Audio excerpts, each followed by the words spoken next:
Bonjour à tous et merci de préférer l'actualité sur Eden TV. En voici le sommaire. Échange et sensibilisation des professionnels des médias sur le respect des tests relatifs à la publicité en matière de pharmacopée et de médecine traditionnelle au Bénin. C'est ce jeudi à la Maison des médias Thomas Meni en Centre-Cotonou, une initiative de la Haute Autorité de l'Audiovisuel et de la Communication. Politique à présent, le président Patrice Talon a bouclé ce mercredi 6 juillet 2016, 3 mois d'exercice du pouvoir. Que peut-on retenir de ces 3 mois de gouvernance?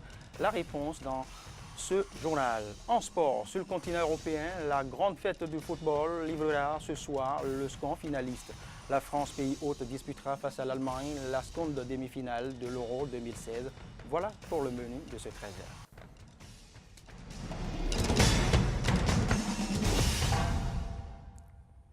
Bienvenue à tous et merci de nous rejoindre. La Haute Autorité de l'Audiovisuel et de la Communication a organisé ce matin une séance d'échange avec les professionnels des médias à la Maison des médias Thomas Meni en Centre-Cotonou. Objectif, sensibiliser ces derniers sur le respect des tests qui réglementent la publicité en matière de pharmacopée et de médecine traditionnelle au Bénin. C'est le conseiller de la HAC, Pascal Zantou, qui a conduit la délégation de la HAC. On écoute quelques communicateurs. Certaines publicités donnent froid au dos et interpellent tout le monde. La HAC au premier chef, mais vous aussi, et quelque part le gouvernement aussi.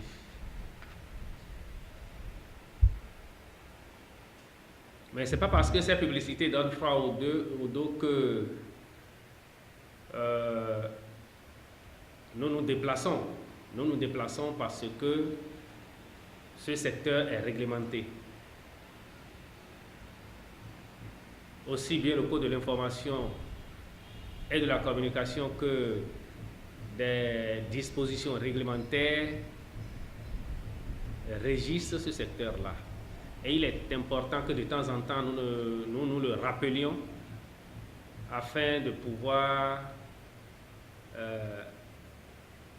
les respecter, ces dispositions légales et réglementaires qui existent dans notre pays.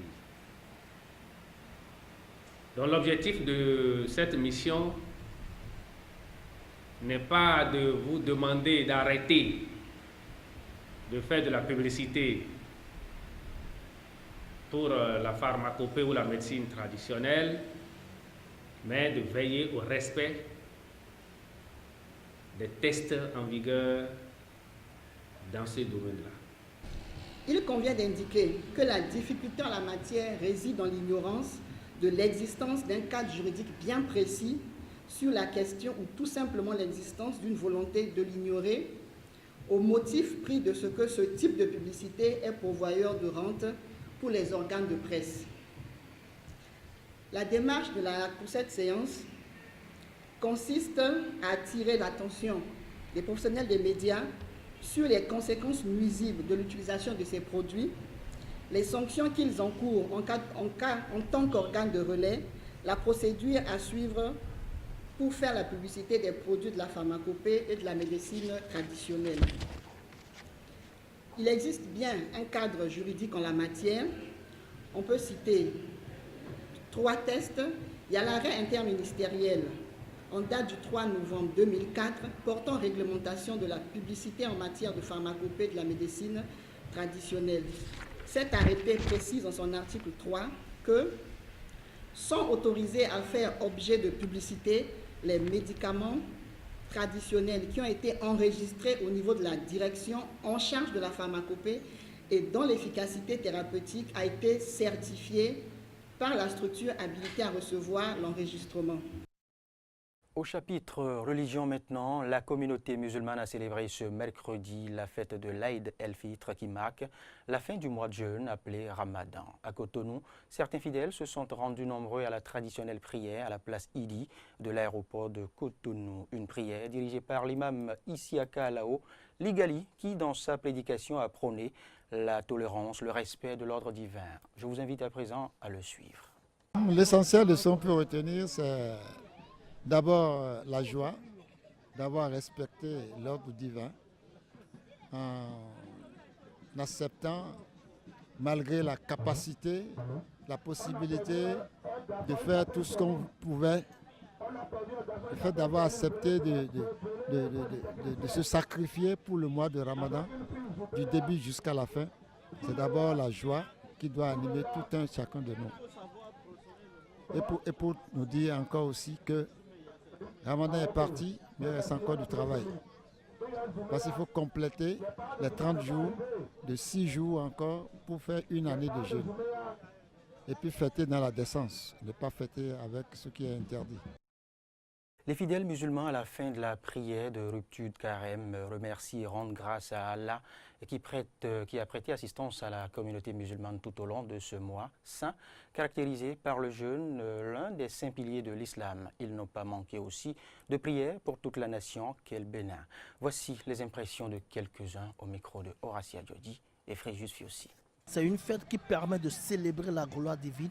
C'est une fête qui nous permet également d'être en parfaite harmonie avec les autres frères dans la chrétienté. Je dis aujourd'hui, le mot d'ordre des musulmans aujourd'hui, c'est la paix. Et on l'a su tout à l'heure dans le serment d'allégeance que notre imam, notre guide spirituel vient de prôner. Aujourd'hui, nous sommes très fiers de notre Seigneur. Je dis même aujourd'hui, c'est une sorte de délivrance. Et par cette délivrance-là, nous sommes conscients que la paix régnera dans notre pays qui est le Bénin. Alors pour vous laisser, je vais laisser quand même une phrase qui m'est quand même importante.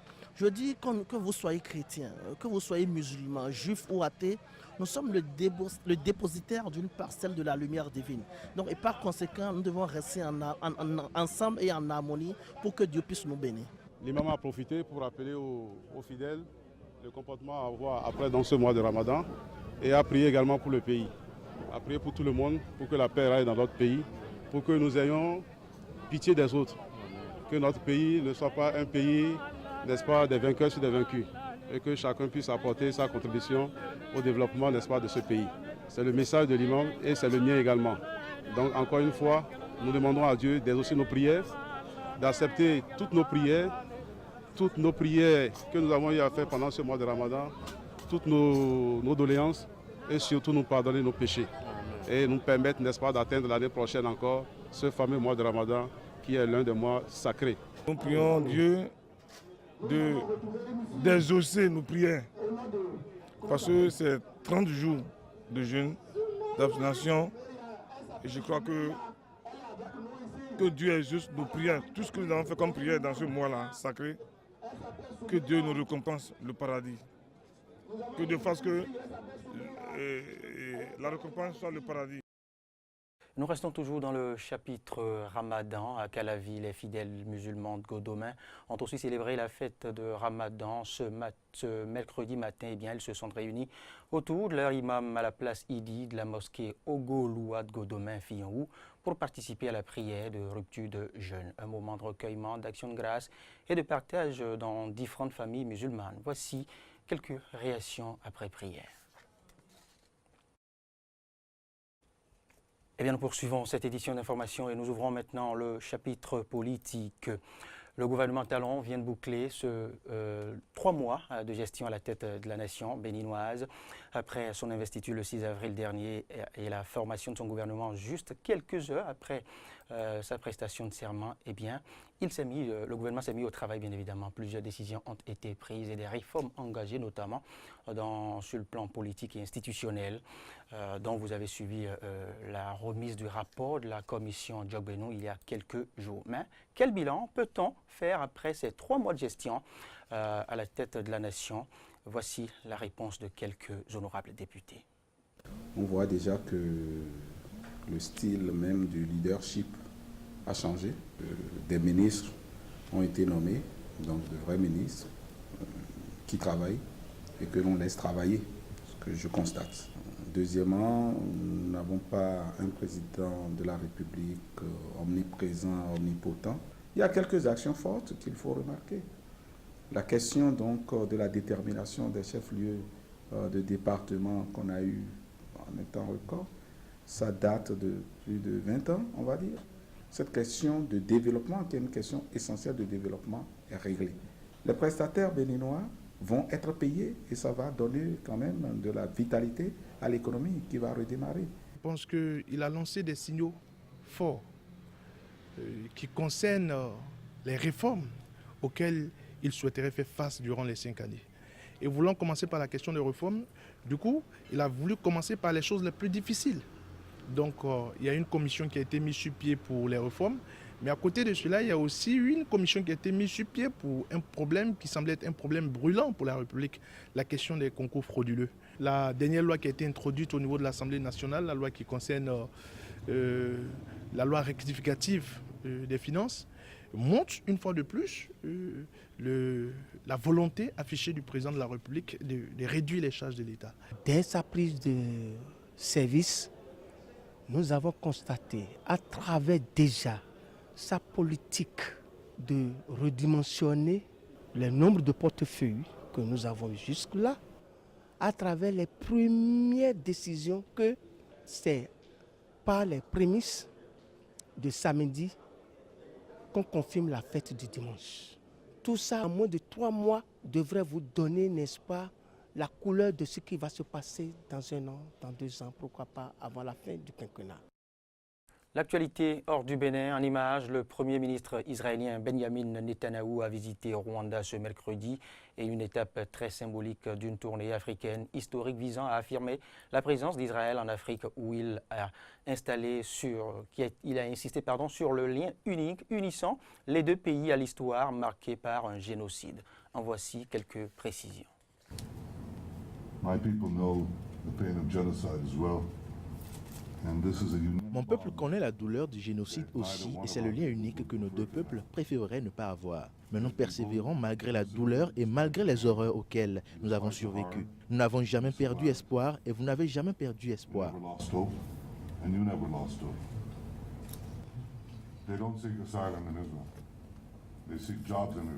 Ils ne viennent pas pour chercher asile en Israël. Ils viennent chercher des emplois. Les demandeurs d'asile, c'est encore autre chose. Ils ne veulent pas l'asile. Ces gens de 23, 25 ans valides viennent travailler en Israël. S'ils cherchent l'asile, ils l'auront. Mais s'ils cherchent du travail, nous avons un système organisé pour les recevoir en Israël.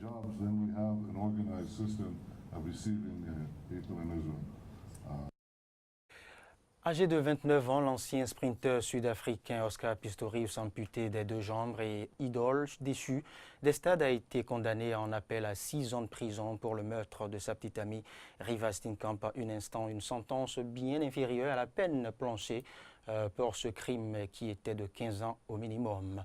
Après l'annonce du verdict, Pistorius a été immédiatement escorté par les forces de sécurité vers une cellule au sous-sol du tribunal. Écoutons un extrait de la déclaration du juge.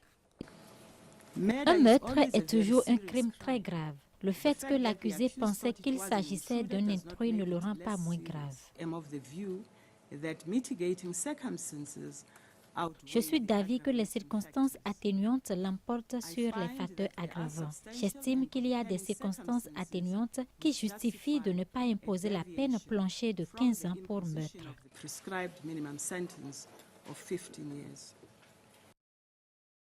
Toujours sur le continent africain, dans certaines régions de l'Afrique subsaharienne, dont le nord de la Tanzanie, le soleil n'est pas la seule menace pour les albinos. Ces derniers sont tués et des parties de leur corps sont utilisées dans des potions ou des gris-gris censés apporter chance et richesse. Pourtant, l'île d'Ukerewe, surnommée par certains médias l'île aux albinos, semble relativement épargnée par ce phénomène grâce à une dynamique association qui veille sur les albinos. Reportage.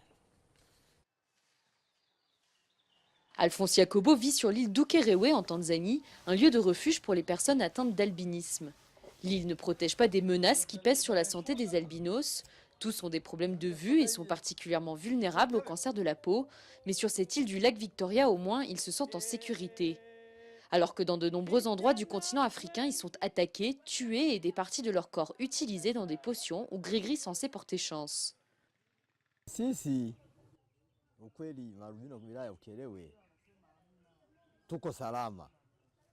La vérité, c'est que nous, les personnes atteintes d'albinisme vivant sur cette île, on se sent en sécurité parce que la police renforce la sécurité sur l'île.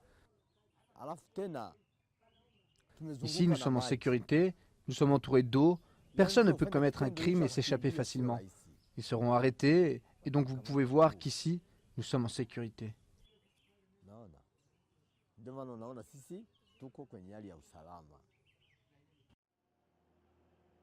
Sur l'île, on raconte qu'il y a longtemps, les albinos jugés maudits étaient abandonnés ici. Certains ont survécu et d'autres sont venus s'y installer d'eux-mêmes. Aujourd'hui, 75 albinos vivent sur cette île d'environ 200 000 habitants. Ils s'y sentent en sécurité, même précaire.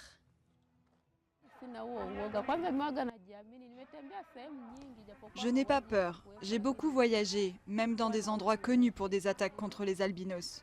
Mais je ne suis pas inquiète. Mais c'est triste quand on entend parler des meurtres, parce qu'on sait qu'il viendra un temps où la même chose arrivera ici. Mais je ne suis pas trop inquiète. Au Malawi et en Tanzanie, des centaines d'albinos ont été tués, attaqués et démembrés ces dernières années. Les ONG tirent la sonnette d'alarme et s'inquiètent pour la sécurité de l'île.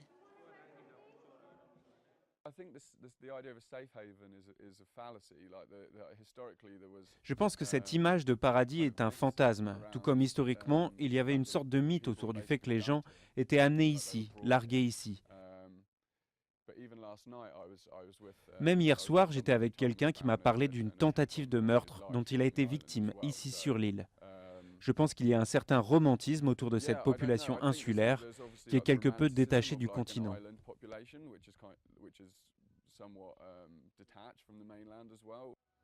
Pour le moment, les habitants de l'île atteints d'albinisme peuvent vivre en sécurité, sortir dans les rues, travailler et interagir avec la communauté locale. Mais la stigmatisation et la crainte de futures attaques restent omniprésentes.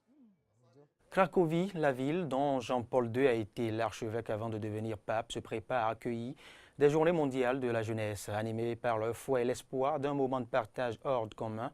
Des bénévoles venus du monde entier préparent à Cracovie le grand rendez-vous des jeunes catholiques avec le pape François. Reportage. Le compte à rebours est lancé et Cracovie vit déjà à l'heure des journées mondiales de la jeunesse. À quelques encablures du centre-ville, un hôtel sort de terre. C'est ici, devant plusieurs centaines de milliers de pèlerins catholiques, qu'auront lieu la messe d'ouverture des JMJ ainsi que le traditionnel chemin de croix en présence du pape François. La jeunesse de ce monde, même celle qui n'a pas connu Jean-Paul II, veut venir à Cracovie parce que ce personnage continue de les inspirer. Les organisateurs, eux, sont au travail depuis plusieurs mois. À Cracovie, une armée de volontaires venant des 4 coins du monde s'active pour diffuser un maximum d'informations pratiques en 9 langues, de la newsletter à la vidéo de présentation du sac du pèlerin. Fabiola s'est rendue aux dernières JMJ pour se rapprocher de Dieu et elle en est repartie avec l'homme de sa vie.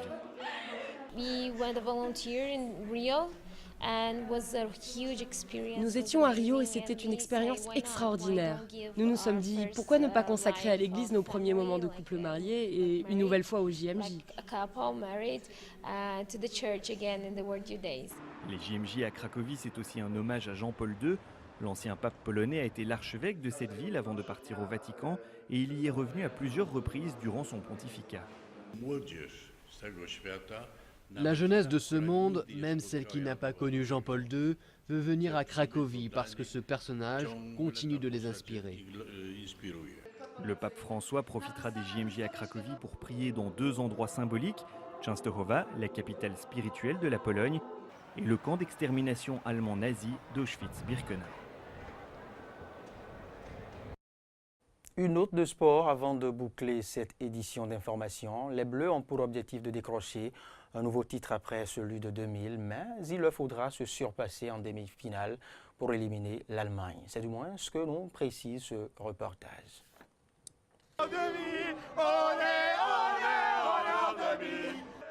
La France en demi-finale, 10 ans que ça n'était pas arrivé. Après une leçon donnée à l'Islande en quart, 4-0 à la mi-temps, 5-2 au final, la France a fait le plein de confiance au plus grand bonheur de ses supporters. On va quand même le faire, on va aller en finale à mon avis. Si on joue comme ça, on risque de le faire. On va le faire. Si on joue comme ça contre les Allemands, on leur met 4 buts si on joue comme ça contre les Allemands. J'espère qu'on va continuer à jouer comme ça en demi pour aller en finale. Le problème, il est là, cette demi-finale ce sera contre l'Allemagne, rien de moins que les champions du monde en titre. Les hommes de Didier Deschamps n'ont pas battu la Mannschaft en compétition depuis 1958. Et certaines défaites sont restées gravées dans l'histoire comme celle de Séville lors du Mondial 1982. Mais pas de quoi faire descendre les Bleus de leur nuage, eux qui avaient quand même réussi à s'imposer 2-0 en match amical ce funeste soir du 13 novembre dernier, grâce à Olivier Giroud notamment. Manuel Neuer est un grand gardien, mais on a aussi des très bons gardiens en France, en équipe de France. Donc voilà, bien sûr qu'il est un joueur clé de leur équipe, mais comme vous l'avez souligné, je lui ai marqué quelques buts et j'espère que mes coéquipiers en feront aussi davantage. En tout cas, c'est pas un mur infranchissable. Si Neuer sera bien là jeudi au Stade Vélodrome, l'Allemagne sera en revanche privée de plusieurs autres joueurs clés, Samir Khedira et Mario Gomez blessés et Mats Hummels suspendu. Une faille en défense dont les Français ont bien l'intention de profiter, eux qui possèdent la meilleure attaque de la compétition avec Antoine Griezmann, Paul Pogba, Dimitri Payet et Olivier Giroud, le quatuor qui a régné face aux Vikings islandais désemparés. Mais la grande force des Bleus réside surtout dans leur collectif, une entente de groupe qu'on n'avait pas vue depuis plusieurs compétitions. Je me trouve plutôt serein, à l'image de l'équipe depuis le début de la compétition, et avec beaucoup d'appétit, avec cette envie de se surpasser. Et j'essaie également de transmettre ça à l'équipe, parce qu'on a tous envie de réaliser le plus bel Euro qui soit. Réussir leur Euro et prendre au passage une revanche sur le Mondial 2014 où les Allemands les avaient éliminés en quart de finale. Pour cela, en effet, les Bleus vont devoir se surpasser et espérer aussi que la chance sera de leur côté. Ah oui, l'envie de vaincre, l'envie de battre l'Allemagne, mais il faut vraiment pouvoir le faire. C'est ici que prend fin ce 13h. Merci de l'avoir suivi sur Eden TV et passez de bons moments à suivre nos programmes.